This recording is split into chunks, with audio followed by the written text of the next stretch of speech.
ការលុបចោល MOU នេះមិនបានផ្ដល់ផលប្រយោជន៍អ្វីទៅប្រទេសថៃទាំងមូលនោះទេ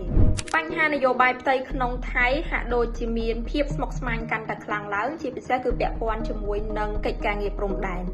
ថៃបានព្យាយាមប្រជុំផ្ទៃក្នុងជាច្រើនលើកដើម្បីពិភាក្សាលើការចង់លុប MOU 43 និង 44 ឬក៏យើងស្គាល់ថា MOU ឆ្នាំ 2000 និង MOU ឆ្នាំ 2001 ហើយថ្ងៃនេះខ្ញុំនឹងលើកយក MOU ឆ្នាំ 2001 យកមកនិយាយចង់ដឹងថាតើក្នុងចំណោមអ្នកចេះដឹងឬក៏អ្នកនយោបាយថៃបានលើកឡើងដូចម្ដេចខ្លះពាក់ព័ន្ធជាមួយនឹងការលុប MOU នេះគឺជាកិច្ចព្រមព្រៀងរវាងពីរប្រទេសដែលប្រទេសយើងទាំងពីរបានទាញប្រយោជន៍ពីគ្នាទៅវិញទៅមកតាមរយៈ MOU នេះដូច្នេះបើទោះបីជាថៃទទូចចង់លុប MOU នេះយ៉ាងណាក៏ដោយប៉ុន្តែគ្រប់យ៉ាងគឺត្រូវតែដើរតាមនីតិវិធីមិនអាចចេះតែធ្វើតាមអំពើចិត្តបានទេជាក់ស្ដែងគឺមានបុគ្គលល្បីៗអ្នកចេះដឹងក៏ដូចជាអ្នកនយោបាយថៃមួយចំនួនក៏បានលើកយកការលុប MOU នេះយកមកនិយាយផងដែរឧទាហរណ៍ដូចជាលោកសុផាឡៈកាន់ឆាណាខុនឌីដែលជាអ្នកវិភាគឯករាជ្យដែលតាមដានទៅលើបញ្ហានយោបាយនៅក្នុងតំបន់អាស៊ានក៏បានលើកឡើងថាអ្វីដែលរាជរដ្ឋាភិបាលថៃកំពុងតែធ្វើនេះគឺគ្រាន់តែជាល្បែងនយោបាយដើម្បីទិញពេលវេលាដោយយកចំនួនរវាងថៃហើយនិងកម្ពុជា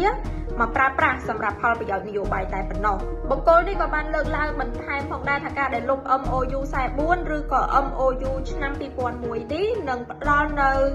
ផលវិបាកច្រើនជាងផលចំណេញពីព្រោះតែខ្វះនៅយន្តការចរចាទោះបីជាមាន UNCLOS ដែលអាចដោះស្រាយចំនួនសមុទ្របានក៏ពិតមែនប៉ុន្តែការអនុវត្តគឺមានភាពស្មុគស្មាញខ្លាំងជាងហើយប្រសិនបើកម្ពុជាមិនយល់ព្រមនោះការប្តឹងផ្តល់ទៅតុលាការយុត្តិធម៌អន្តរជាតិ ICJ ក៏នឹងត្រូវកើតមានឡើងហើយមិនតែប៉ុណ្ណោះប្រសិនបើថៃនៅតែចង់លុប MOU 44នេះជាឯកតោភាគីនោះអាចនឹងជួបនៅគុណវិបត្តិនិងផលវិបាកសំខាន់មួយចំនួនដែលមានដូចជាកង្វះប្រសិទ្ធភាពផ្លូវច្បាប់អន្តរជាតិនិងហានិភ័យនៃការបំពានអនុសញ្ញាទីក្រុងយ៉ែនឆ្នាំ1969ក៏ដូចជាបាត់បង់នៅយន្តការចរចា